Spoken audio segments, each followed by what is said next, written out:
And because it is serial, it is sequential. Like the idea of attempting something like that, like watching it is like, oh man, this is gonna take effort. Like, I mean, but at the same time, I think I'm very happy. Naturally, with both the product and the response, like, but mainly the content itself, like, you're never gonna look at it and be like, it's perfect. You know, like, there's endless things that, like, and I can explain everything I did wrong, not necessarily justify, but I can be like, that is wrong because I didn't know this, or I messed up here. But ultimately, I have zero regrets about Project Library, both from, and that includes both how it went down and how it got made. I think there's something something that's come up a lot is the how quickly it turns, like Dan's character, Michael, turns from being like no guns to just guns. And like, and we made the decision, like we had a massive conversation during the scripting process. Do we address the fact that they are now killing people? See, I wanted everyone to live. There is a version which, no, it's true. Yeah. Like there's a version of the script, which I think was the shooting script, but we kind of ran out of time, where like all the people who were shot are kind of you see they're quite badly injured, but they're not dead, because I was slightly uneasy about. Yeah. But then it becomes, you know, in the end it's cartoon, so maybe it's fine. Yeah, like the way that we approached it, we made the decision to not address that. We made the decision to go, okay, when they're in the library, like Tim says it best, it's like when they're in the library, it is an action film. Like that's where action happens, and it just changes, and we kind of like just played to that. And I think that's something that if we were to revisit it, like there's a few things like that I would have played around with logic and that sort of stuff, but overall, to answer your question, I'm very happy with it. I think also the challenge with Project Library, getting an audience to come back. Sorry, Chad. You go. Cool. When I signed on to Project Library, and by signed on I mean Tim was like, hey, help us get money. I was like, okay. I didn't know. Much like Mitchell, I didn't know if this was going to be good or not. I really didn't. I had faith, but not like a ridiculous amount. So I was the only one in the team that didn't put the trailer up on my main channel. I linked to the trailer at the end of one of my videos, which was kind of like my plan was like I did a video with everyone else in the team to push it, but like I don't think I did a very good job of pushing it very well. Like having seen the project now and it's finished, I wish I had put the trailer up, because it was something very much worth being proud of, but worth being but I was so nervous at that point that I didn't. Yeah, I remember you saying. I'm dragging you with me. No. I remember you saying to me, Tom. I remember you looking at some of the footage and going, "Oh my god, do you think this looks like cheesy? Do you think it looks weird? And you don't think the tone was right?" Yeah. But then seeing it edited all together, you were just like, "Oh no, I was wrong."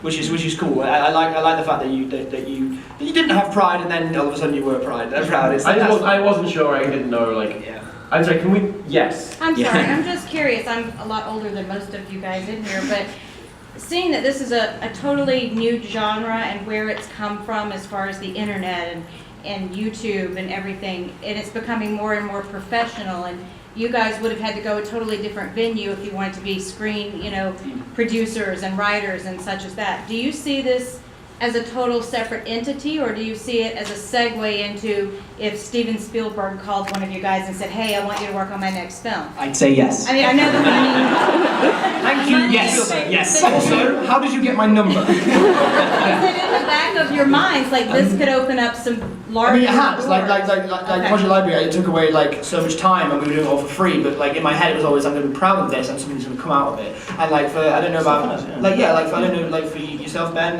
Like I know Tim and I specifically. Tim, do you want to talk about what's happened? Like because of Project Library and stuff. Like so. Because of Project Library, I was able to get an agent, and he's quite a well connected.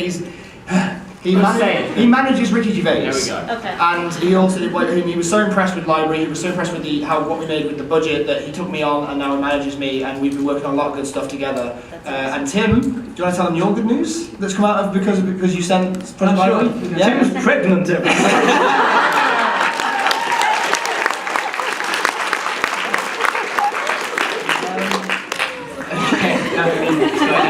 Why not? Yeah, I mean, basically, I don't know if a lot of you guys have heard of USC, University of South California, which is a really highly respected film school. And basically, I applied to it telling them, yeah, I made this web series and it stressed me out a lot and I want to be able to do it better. Can I come to your film school? And basically, on the merit of Project Library, I've been accepted into this school, so I'm going to be...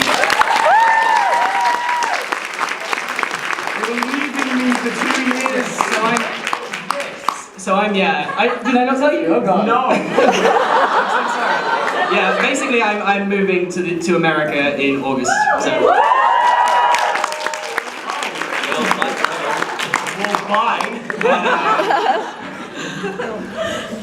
Congrats. Wow. But yeah, for me, I've now got the itch for executive production. I really want to put more into projects that like couldn't happen otherwise, and I'm really excited for it to back more things. You know, like whenever one of my friends do a Kickstarter these days, I'm always like chipping in enough to get an executive producer credit. I even offered like to Ben to executive produce some of his upcoming stuff just because I love things and I want to put money into things and make those things happen, which is really cool. But yeah, in regards to like is it a stepping stone? I mean, kind of like if it is a stepping stone, that's really cool. But also, I think some of us are hoping that we are shaping YouTube and online video into becoming a new like media platform entirely, and that we don't need to be like, look what we did. Please, sir. Hopefully,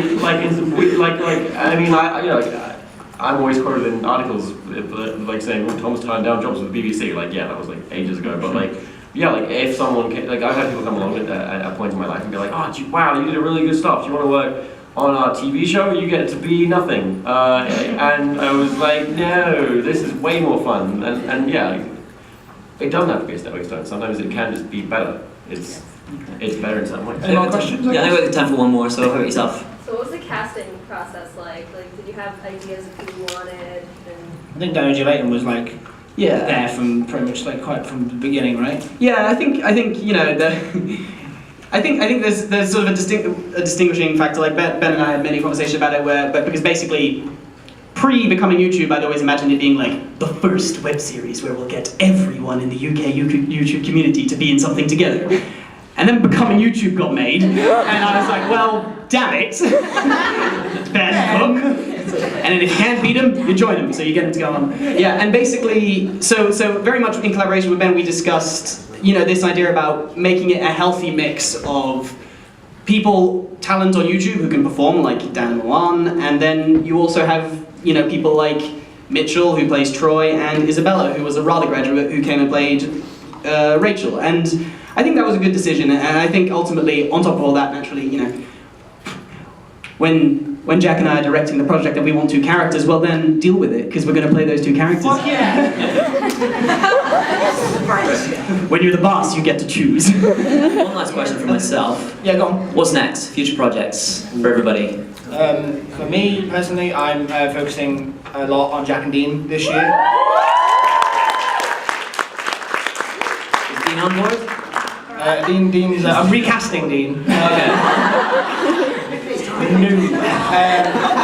Sick of that haircut. And yeah, so for me, I'm focusing a lot on Jack and Dean. Me and Dean are having a lot of like I was saying, I'm managed by somebody now, and he also represents me and Dean as a whole. And we are talking to people on radio, and we are talking to people on TV, and we are doing a live show in the summer. That is for me what I'm focusing on is more little things, but more, like little things, but more of them instead of like one massive thing that takes away like a lot of time. I want to do more in that time. So yeah, that is my plan for the year. And you've heard it first here. Jack and Dean is going to be the thing I focus on. Yeah. Jack and Dean is. I'm ready. It's the weirdest way to announce anything, isn't it? I'm really sorry. I'm doing 3 things. There'll be 3 more becoming YouTubes, and then it really is finishing, but like 3 massive episodes with everything in the kitchen sink thrown at them. Then there's going to be another 12-part web series of something else, similar sort of format as becoming YouTube and all your favourite Becoming YouTube Vimeo. stuff. Definitely weekly. And then I'm doing like an 8-part series about sex for Channel 4, which you won't get over here. Oh, thanks. Someone will rip it, put it on YouTube. I'm like, obviously now that basically in the next 4 months, I intend to be a full-time YouTuber and basically just help friends with projects, and that includes Ben. Yep. I intend to help Ben with producing those final Becoming YouTube episodes. And on top of that, yeah, I want to just make stuff again while I can, and some of them can be short films, some of them can be sketches. In fact, I've got a sketch coming out next week. So yeah, basically, good. It's all right. Yeah. I'm in it, so it's going to be at least a bit good. And yeah, so yeah, basically I just want to make cool stuff again, and I don't yet know what that is, but for the next 4 months, I'm literally, for the first time in my life, I'm 100% a YouTuber. So that will be what I will be focusing on, is basically just trying to make cool stuff happen. Fun. When did you find out you were leaving? How long has this been a thing? It was like yesterday. It was great because I found out when we were having Nando's, so it was like 2 bits of good news. I'm eating Nando's and Tim's leaving. It was excellent. It was a good night. Answer the fucking question. A few weeks ago! I hadn't yet confirmed the offer. Sorry. Sorry, but For me, I'm working on like trying to get my team a little bit tighter and just get better making things in general. But because I realize I'm not really ready to make a film. My goal for the year, like my big artistic goal for the year, is to make a short film of about 20 to 30 minutes long, which is a remake of a film I did for university, which was god awful in my opinion, called Hit It. Which just sounds like a hiccup there. Which is a story about an assassin in love, and with guns. It's Tom's gun. It is me. So like it's got all the things I like, and falling in love again off the back of this whole like, does everyone need to be a man? I'm changing the main character to a female character. Just because. There is a bit of a chance that I might be going a bit too hard with it, because it was like, okay, it's a straight white man in the reverse one. I'm like, I want to change it, and now I'm like